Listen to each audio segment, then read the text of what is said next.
Hi Fox, how are you doing?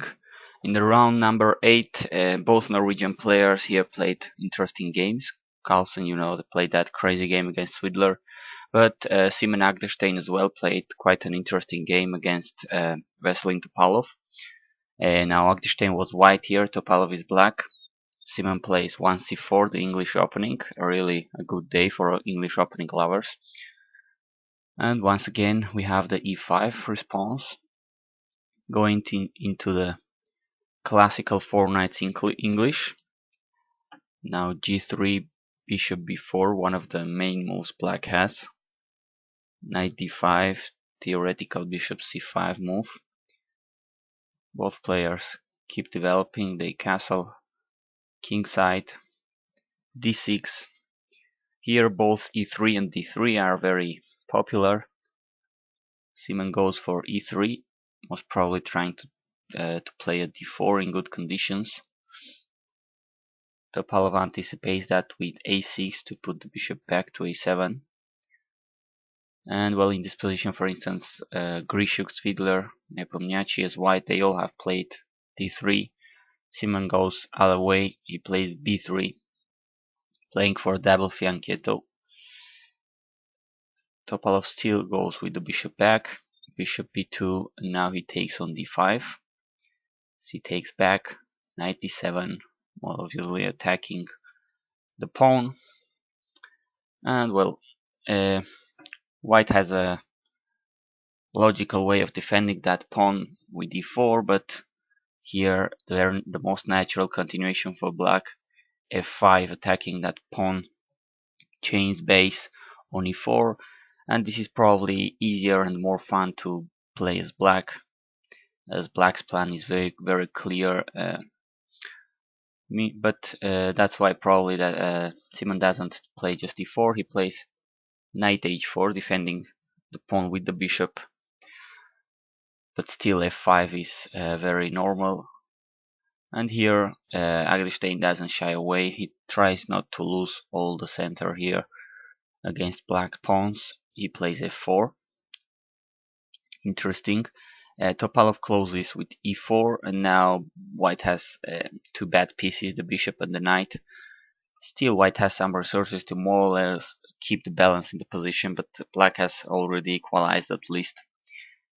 g4 is what Agdestein found, but here, well, if black takes, of course white takes on e4, and this is quite a nice position for white, I think. All of a sudden this bishop pair against black king is interesting. That's why Topalov just ignores that pawn and takes the one on d5 with the knight, and white decides to take on f5 with the knight. Bishop takes, g takes, a weak pawn here on f5, and queen e7. Not rushing.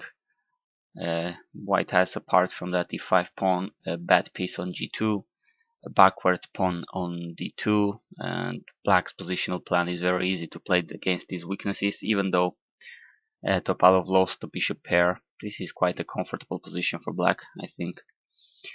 Well, king h1 here to get away maybe from this bishop's action in this diagonal, maybe to put the rook here and have some attacking ideas. Now the knight goes back, and d3 is what Simon plays here. Instead, rook g1 straight away, I guess it was possible. Black could defend his pawn with d5, and well, this is probably easier to play with black, although white could have some interesting possibilities here on the king side. Well, d3, Simon tries to get rid of his backward weak d pawn, but c6, very wise move as it seems, because after d takes, knight takes, there is another backward, well, not backward exactly, but a weak pawn here on e3, and knight is very well placed here on e4, blockading that pawn. And well, c6 has closed this diagonal for this bishop. It also makes possible to play d5 in any moment, so quite comfortable position for Topalov so far. Queen c2, and black defends the knight with the rook. White rook goes to g1 finally, and once again the knight goes back to f6. Well, there was an interesting possibility, which was probably what Simon calculated and maybe was hoping for. If bishop takes e3, the pawn is already hanging there.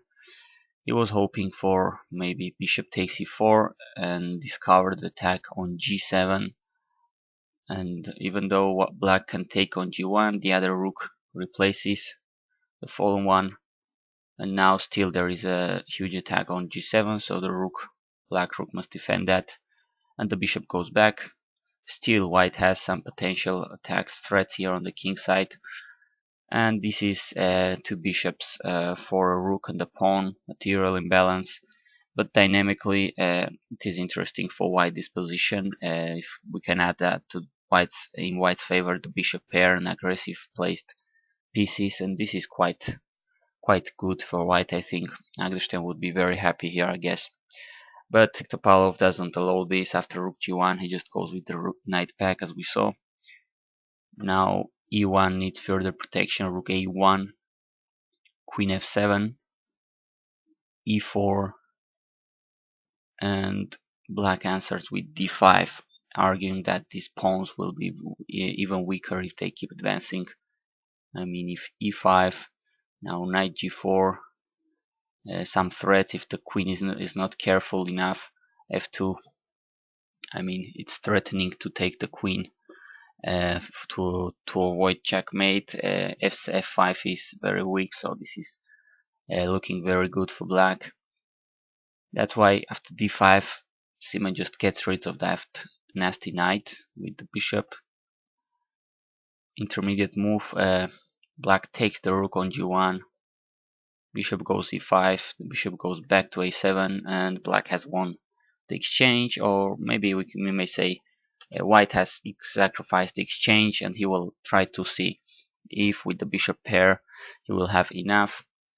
E takes, c takes, and queen to d3, obviously threatening to take on d5, pinning the queen, winning the queen. So rook d8. Now some obvious moves here, easy to understand. Rook c1, threatening to go to c7, keep attacking g7, so that must be defended with rook d7. Bishop h3, threatening a discovered attack with f6 against the rook, so rook e7, queen g3.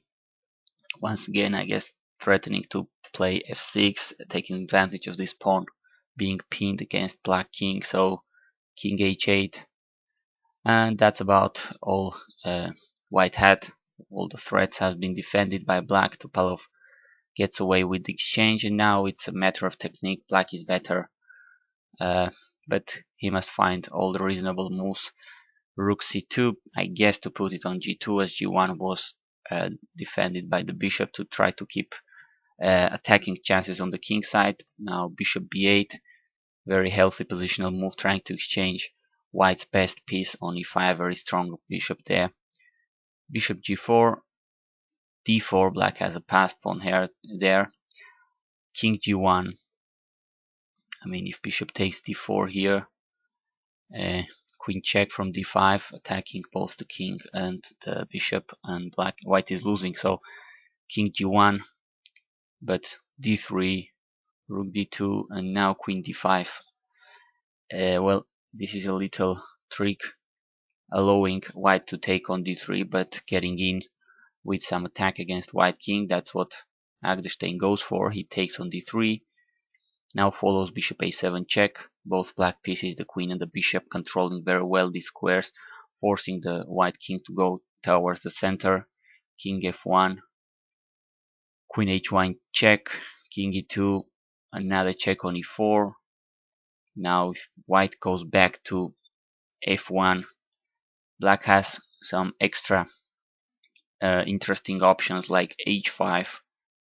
The basic idea of this move being if bishop takes h5, rook sacrifices for the bishop on e5, pawn takes, now the other rook takes revenge with check and taking the bishop back, winning lots of material here, and also the game. So this was an interesting possibility for black. Very nice, cute tactics if the king went back to f1, but after queen e4 check, Simon goes with the king to d1. But now this is a source of big problems for white, as his king is very exposed in the center. Now bishop b8, Topalov goes back to his plan of exchanging the nice bishop of white on e5. Agdestein goes for the queen exchange, and Topalov is happy to do this because after the simplifications he's taking this pawn. Bishop takes on b7, but he takes on f5. This is a pure exchange for black. And well, after a4, with a5 he just blocks eventual passed pawn of white on the queen side. h3, but rook f2. Now white's king is a major issue here. Black blocked on the back rank. Black rooks are very powerful, and after bishop a6, just g5. White just resigned because black is going to create a pass pawn here on the king side, and white's rook are black rooks are very powerful. Meanwhile, white's king here is confined here on the jail, and white can do really very little to avoid being very in a lost position, and well, certainly losing the game slowly. There it goes. Finally, Simon Agdestein loses a game. I mean, so far it was a great performance by the 47-year-old Norwegian GM, clearly being the underdog in this tournament. The lowest rated player here, the eldest one, and really holding all the elite players to draws in 7 rounds. That was an amazing performance for him. Finally, he loses the game, but still, this is a great tournament so far for Simon Agdestein with only 1 round to be played. There it goes. Thanks for watching.